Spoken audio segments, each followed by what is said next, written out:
दोस्तों, आज तक जब जब रामायण और भगवान श्री राम जी का जिक्र किया जाता है तब तब उनके साथ साथ हनुमान जी का भी नाम लिया जाता है। रामायण भगवान राम के वीर जिंदगी की और उनके युद्ध की कहानी जरूर है, लेकिन ये कहानी हनुमान जी के निष्ठा, सेवा और श्रद्धा की भी कहानी है। पूरे रामायण में हनुमान जी भगवान राम जी के साथ उनका साया बनकर खड़े दिखे। जब तक भगवान राम इस धरती पर थे तब तक हनुमान जी उनकी सेवा करते रहे।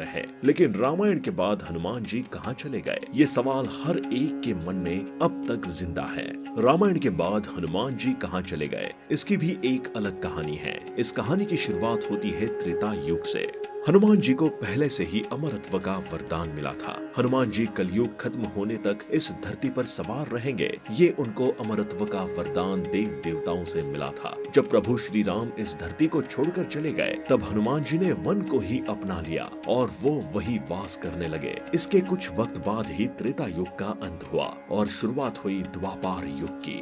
द्वापार युग के समय में भी हनुमान जी का जिक्र 2 बार किया गया है। हनुमान जी ने द्वापार युग में भी 2 बार अपनी उपस्थिति दर्शाई है। पहली बार जब भीम जंगल में थे तब उनको जंगल में उनके रास्ते एक बुजुर्ग वानर मिला। ताकतवर भीम ने उस वानर को अपने रास्ते से हटने के लिए कहा, लेकिन उस वानर ने कहा कि मेरी उम्र के हिसाब से मुझ में इतनी ताकत नहीं है, तुम ही मुझे उठाकर इस रास्ते से हटा दो। उसके बाद भीम ने बहुत प्रयास किए, लेकिन भी उस बुजुर्ग वानर की पूंछ भी नहीं हिला सके। तब भीम को पता चला ये कोई सामान्य वानर नहीं बल्कि ये एक दैवी अवतार है और यही बुजुर्ग वानर थे हनुमान जी।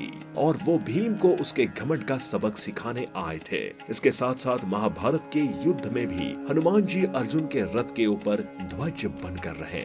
जैसे ही हनुमान जी अर्जुन के रथ को छोड़कर चले गए तब उनका रथ राख हुआ। इसी वक्त भगवान श्री कृष्ण ने अर्जुन को बताया था कि अर्जुन, हनुमान जी तुम्हारे रथ का ध्वज बनकर रह गए थे, इसलिए विनाश अस्त्र होने के बाद भी तुम सुरक्षित रहें। ये हनुमान की शक्ति थी। इसके साथ साथ कलयुग के 14वीं सदी में हनुमान जी से भेंट होने की बात ऋषि माधवाचार्य जी ने बताई थी। इसके बाद 17वीं सदी में संत तुलसीदास जी ने भी बताया था कि उनको हनुमान जी ने रामचरित्र मानस लिखने के लिए प्रेरित किया था। इसके बाद आज तक हनुमान जी के जिंदा होने के कई सारे सबूत अमेरिका, कंबोडिया, श्रीलंका और आदि देशों ने जाहिर किए हैं। श्रीलंका में एक कबीला रहता है जिसे मातंग कबीला के नाम से जाना जाता है। ये मातंग कबीला किसी साधु संतों से कम नहीं होता, क्योंकि वो सामान्य इंसान से बहुत अलग होते हैं। उनके सहनशीलता आम लोगों से बहुत ऊंचे स्तर की होती है। उन्होंने भी दावा किया है कि हनुमान जी हमें हर 41 साल बाद मिलने आते हैं और ज्ञान देकर चले जाते हैं। तो दोस्तों, रामायण के बाद हनुमान जी आज तक अमरत्व का वरदान लेकर हमारे ही पृथ्वी पर वास कर रहे हैं।